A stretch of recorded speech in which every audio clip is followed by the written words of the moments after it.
So, welcome everyone to our Study Abroad podcast series. So, today we have Arha from Mumbai who studied at Imperial College, London, and we'll be knowing about her journey from Mumbai to London. So, welcome Arha to our podcast. Thank you so much, Vishal. No, it's an honor to be here. Sure, thank you. So, let's start with some questions that we have for you, and then we'll branch out some discussions from those questions. So, Ara, when was the very first time you thought that maybe you should go abroad for any exposure or any studies or anything like that? So it's actually a very long story. I have an older brother who has done his undergrad in the US. And for the very first time when I went on his campus, I was like, this is like a different feeling. I want to like stay alone and be independent. And, just looking at him living his life abroad, I was like, this is what I want to do. So unfortunately, at that time when I had gone to see him, I had already enrolled in a college in Bombay for my undergrad. So I decided that, the best course of action for me would be my postgraduate studies.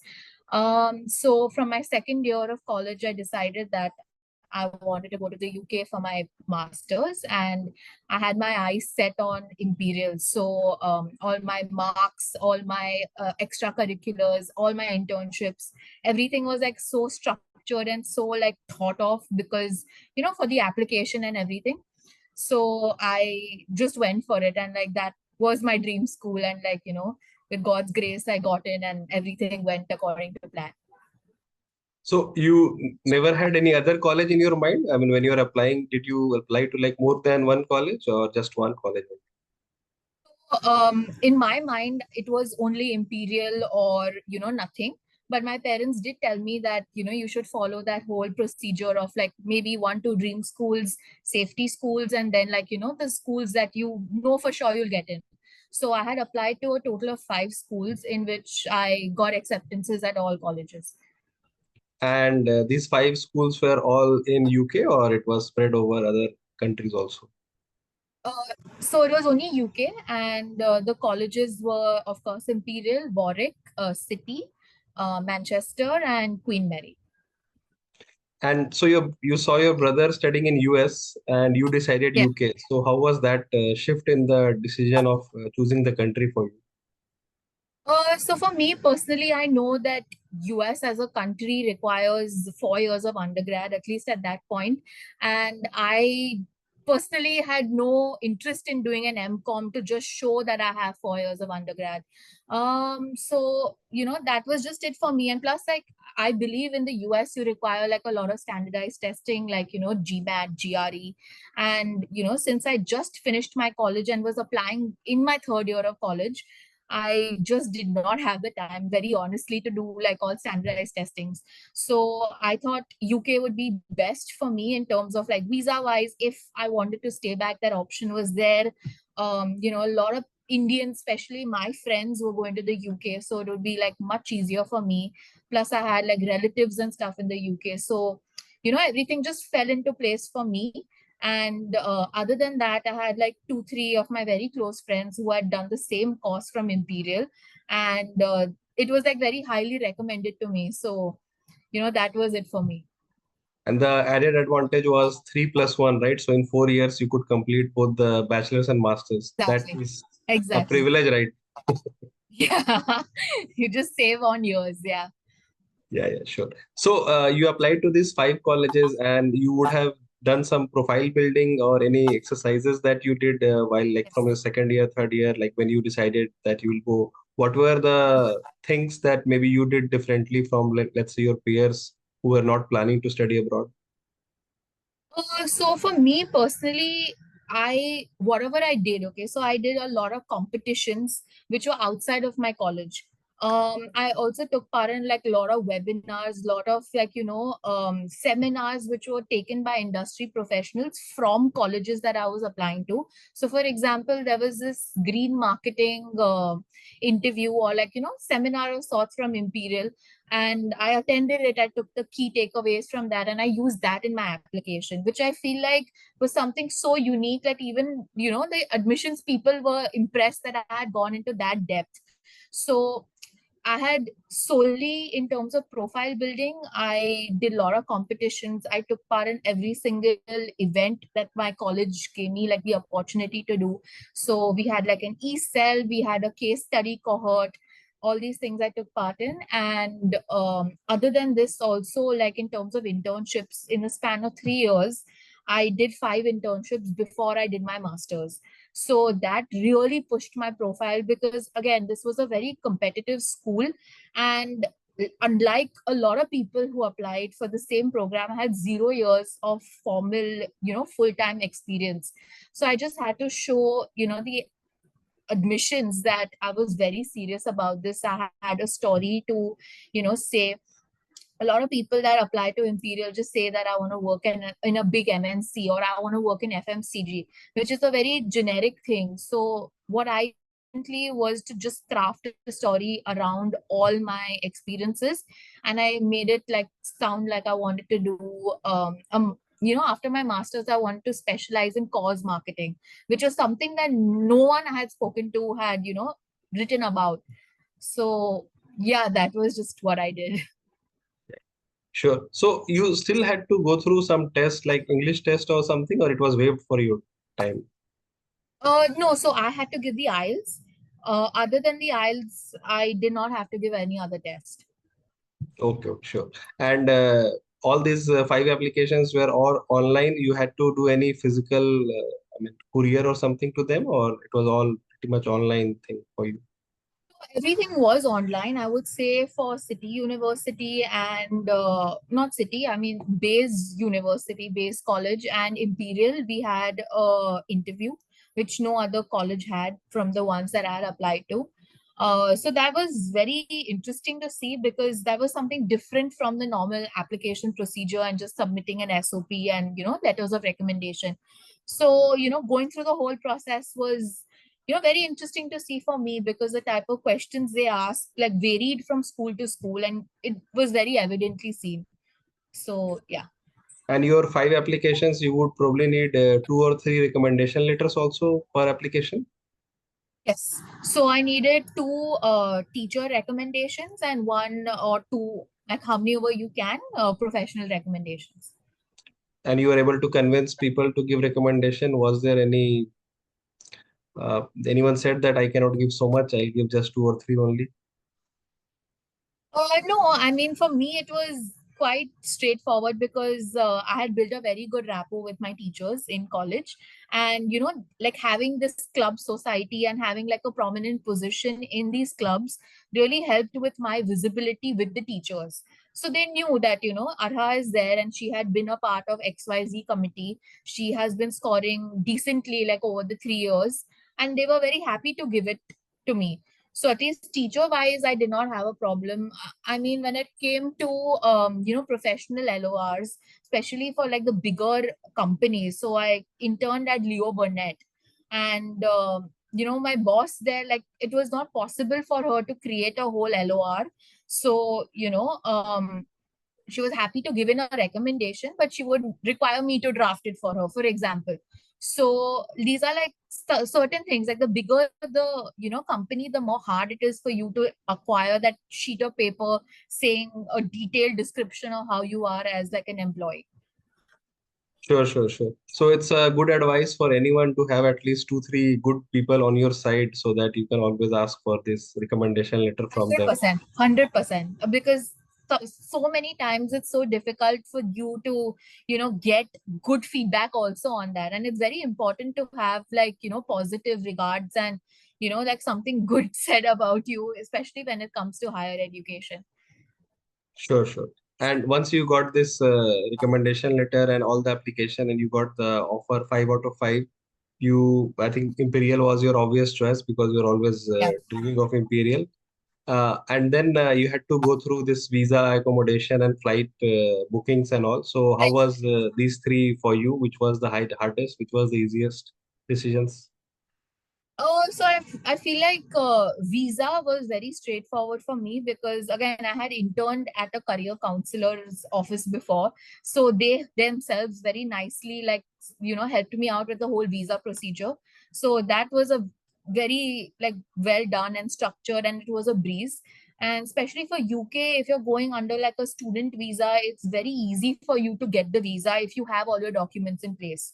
So if you meet that threshold of like IELTS and your bank statements, who's going to sponsor you, all of those documents are there, then it's very easy and for you to get the visa.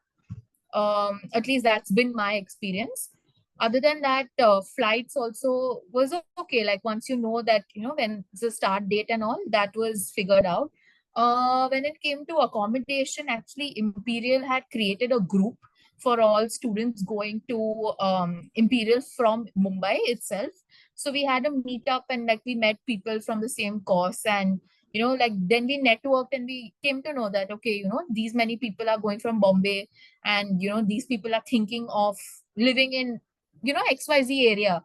And a lot of my friends actually ended up staying in the same accommodation. And for my parents especially, because I was living in London, which is such a big city and can be unsafe at times, their first priority for me was to stay like where all my friends are and a very safe neighborhood.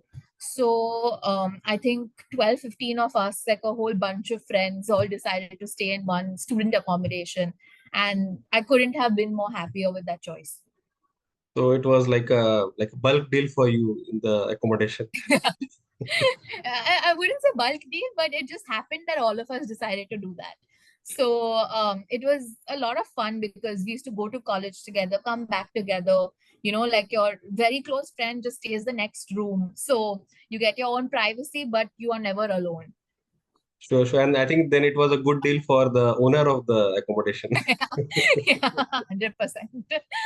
They They made got a like, lot out of us. 15 people all at once, whatever is the amount for one, multiply by 15. Sure.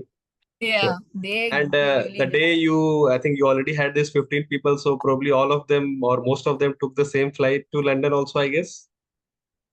No, I feel like in terms of like how we went, a lot of people whose parents were not coming with them reached quite early. So they came like maybe like 15, 20 days before the course started because they had to figure out everything. A lot of my friends and my parents, they came to settle me in.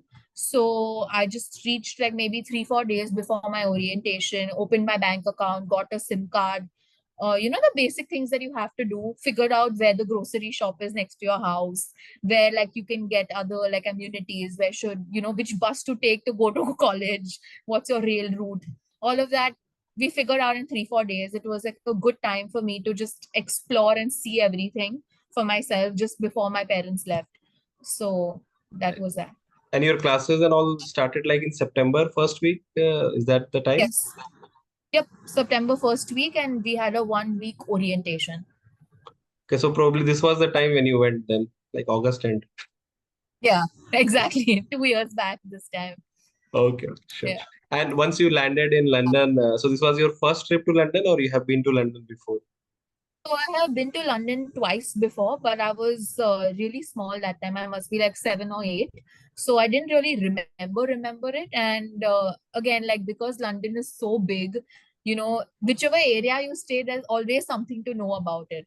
So for me, it was like a very big change because I have never stayed away from my family. I have never like lived alone. So for me, it was like a very new feeling, and like studying abroad really gave me that confidence in myself, made me more resilient, and it was a very good journey for me for my personal growth. So when you landed in London, what was the very first few surprises for you? Firstly, I would say the cost of everything, because that was just something that I was not expecting, especially like with commute. Then I also realized the way, like there are a lot of ways to get around costs in general. Like I got to know London is big on referrals. So if let's say I open my bank in Monzo, for example, I can refer it to a friend, and both my friend and I get £5 each. So this was something we realized very late. So we could have made a lot of money that way itself, and like maybe got it much more cheaper. And like everything works on referrals, whether it's like Amazon, whether it's on like Uber rides. There's like this one other commute thing called Free Now, which that also goes on referrals. So that was something which I did not know about before going. Another shock for me was about the drinking water, because from what I understand and what I experienced, the tap water was not safe to drink and had like really bad effects on my health at least. So I had to get bottled water to my house every day so that, I could use that water. And other than that, like just the mood changes in terms of the weather, that was something that I had heard that people saying that, that London weather is very moody and it gets very gloomy, but you have to be there to actually understand that. Yeah, yeah, sure. And I think in the winter time, maybe you had more surprises in terms of the weather when the sun was setting Yeah, much earlier. yeah. Sure. And once you went to your college, what were the initial surprises that you encountered, like in the education system, the way people are taught? So for me personally, I studied at Hind College, and the BMS program in general is very case based. So when I came to college, which was my undergrad, that was a shock for me. But when I went to Imperial, everything was case based, which I was used to thanks to Hind. But it was much more like show and tell. So for example, for example, if you had like a project or something, it would be very hands on, it would be very data driven, which is something I think Indian colleges don't focus that much on, data and like data analytics, especially in marketing. So like the data side of it, like finance side of it, those kind of modules were integrated, which made it like very holistic as a course. Other than that, like the diversity was a little shocking, because I would say maybe 30% were Indians, the rest 40% were like Southeast Asians, and then like the rest were from everywhere, from Europe, from India, not India, sorry, US. So that was very shocking to see how like so many people are sitting in one classroom, all of us have a passion for one subject, and with all different working styles. Dominated by Indian and Chinese. Yes. Very evidently. Sure, sure. And there is another cultural shock that people usually encounter, let's say Mumbai versus London or India versus Yeah. UK, is this cooking you have to do by yourself, cleaning of the house, Oh yeah. laundry, etc. $100. How did you cope up with these? So my mom is very creative when it comes to these things. So she got everything dehydrated, like all our ghar ka sabzi and like my thepla and everything. She got vacuumed so we could stay longer in the fridge. So for me, I know how to cook basic food to just keep me alive. But that is something like the dehydrated food that she like sent me. That was something that really really saved me. Then there like another, like there was this one subscription that I had subscribed to, which was more for cooking. So they give you all the ingredients and like the step by steps recipe, and you just have to create it in like, let's say, 30-40 minutes. So that was also something which really helped me, because I got to make fresh food and which was nutritious as well. What about the cleaning and the laundry, etc.? Were you used to it or you are doing it first time? That was the first time I actually did it. I didn't even know where the laundry pod went before this. So it was quite a task to like figure it out. But laundry luckily was in the same accommodation, so I didn't have to go anywhere outside. And cleaning also, like that was a task, because I was very particular about how much mess was there, how much dust. And for me, I just can't be around dust too much. So it was every day after I came back, that was my first thing: remove your shoes and start dusting and make your food. So that was like my normal routine.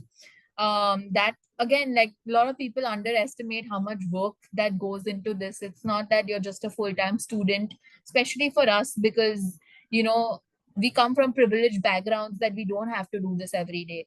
And once you go there, you get a shock and you have to learn how to do everything yourself. So like I said, this was like a very big personal journey for me for personal growth. Yeah, it's a personality development from different directions. 100%. 100%.